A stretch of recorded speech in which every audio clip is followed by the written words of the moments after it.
by Tuesday, babanat na naman uli kami. We have to ask Chairman Hines what happened to our fair increase. Kasi there is a decision eh. Diba? Sa amin, ano man yung nakalagay doon sa decision, susundin namin. Ano man amount, kung 1 peso, kung 1.50, kung 2 piso. Basta at least importante. Importante, meron talagang tulong na ibinigay na pamasahe para sa mga tsuper. Kasi, pag dinagdagan ng pamasahe, nadagdagan ng aming pamasahe, kahit paano, may maliit na dagdag na kita para sa mga tsuper. Talagang, in every 50 centavos, pero 100 pesos na kita dagdag eh. In every 50 centavos naman idinadagdag nila, 100 piso naman ang nawawala sa tsuper. Nakuha mo. Basta tumaas ang krudo na 50 centimos, 100 ang nawawalang kita. Oh. Malaking bagay, pambili na Kung halimbawa sabihin na natin, ang pinakamaliit na kita ng isang tsuper ay 400. Sabihin na natin, 400. Eh, babanatan ka ng kotong, babanatan ka na, ano pa iuwi niyan? Nagkukumahog ka pa, halos hindi 8 hours ang biyahe mo, kundi halos minsan 12 hours eh. From 4 o'clock in the morning up to 11 o'clock, di ba? Hanggang 12 o'clock, nagtsatsaga ang mga tsuper. Tapos, uso pa ang heat stroke. Makainit. Sobrang init po ngayon eh. Iyan ang sinasabi ko. Kaya kami talaga, yung pamasahe na yan, hindi lang kami pero hindi naman kami talaga brutal na brutal na mga leaders na kailangan ngayon na inuunawa namin siya. Binibigyan namin siya ng chance. So, anyway po natin, hanggang Tuesday, pag wala pang positive response, We'll ask Chairman Hines about it.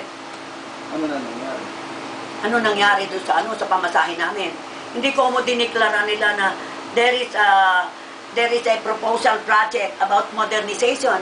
Ang ibig sabihin oo na, hindi na ibibigay. No kasi yung project na yan, hindi namin alam kung kailan matutuloy yan. Ngayon kailangan ng mga tsuper yung pamasahe. Alam mo yung ginagawa ng mga oil companies, delay tactic lang nila yan eh. Kunyari, magbababa, tapos biglang tataas na naman ang laki, bababa ng konti, tapos biglang. Di ba nung isang araw, 10 centimos ng ano? Oo, 10 centimos. Tapos pag tumaas sila, taas-taas. kaya nga bababang konti, tapos bulto naman yung biglang pagtaas. Pero ang dapat sisihin dyan, DOE. Bakit di sila kumikilos? Abogado talaga sila ng mga oil companies. Hindi lang naman yung ang cost ng pagtaas ng ano. Unang-una yung mga indangis nga eh. Taas ng taas, pero pag nagbaba, hindi naman nagbababa. Di ba, buwan-buwan, ilang galon yung ginagamit natin sa change oil? At saka yung sinasabi Isang galon, magkano tinaas ng crudo noon at saka ngayon? Sabi nila, di ba, hindi daw called ng DOE yung pagtaas ng mga langis, di ba? So, paano na kami? Paano ang transport? Kaya nga, Department of Energy. Ang hirap ng, alam mo sa totoo lang, nahihirapan na rin kami sa laro ng gobyerno. Totoo lang.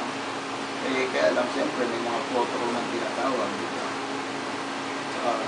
Kahit nasabi mo pang hindi kami talaga matindi yung edukasyon namin college graduate kami, pero meron naman kaming pangunawa, may puso kami, meron kaming pwede kaming maghintay, alang-alang din, kasi ang pinaglalaban naman namin para sa tao, hindi naman para sa amin. Kung para sa amin lang, di maghintay na lang. Maghintay na Diba? lang. Kalimutan namin. So, ang pinaka-response po on the way hanggang Tuesday. Tumawag siya kasi nandito na raw siya. Sabi ko, sige, dadaan na ako. Kaya sabi ko, daan tayo. Opo. Kasi may kinorder pa, sabi ng editor, tanong mo nga kung magkaka-reaction dito dahil kanila. Reaction.